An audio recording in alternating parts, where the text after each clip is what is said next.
उर्वशी राउटेला की भारतीय क्रिकेटर से कुर्बतें बढ़ने लगी। उर्वशी के गले में चेन किसकी, वीडियो ने तहलका मचा दिया।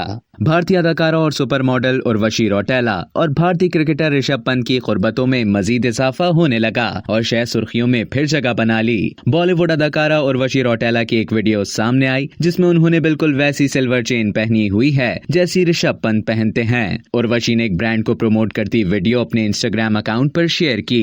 वीडियो में अदाकारा एक ऑफ शोल्डर पर्ल ड्रेस पहने नजर आ रही हैं। साथ ही उन्होंने इस आउटफिट को सिल्वर डायमंड चेन के साथ पेयर किया हुआ है। वीडियो को देखकर मद्दाहों को लगता है कि ये चेन ऋषभ पंत ने उन्हें दी है, क्योंकि क्रिकेटर भी इस तरह की चेन पहनते हैं। यहाँ ये बात काबिल जिक्र है कि साल 2018 में यह अफवाह उड़ने लगी कि उर्वशी और पंत एक दूसरे से ताल्लुक में हैं। दोनों को कई मर्तबा मुंबई के रेस्टोरेंट्स और पार्टियों में एक साथ देखा गया। अब तक के लिए इतना ही। मजीद खबरों और न्यूज अपडेट्स के लिए डेली जंग के YouTube चैनल को सब्सक्राइब करें और Facebook के पेज को लाइक करना ना भूलें।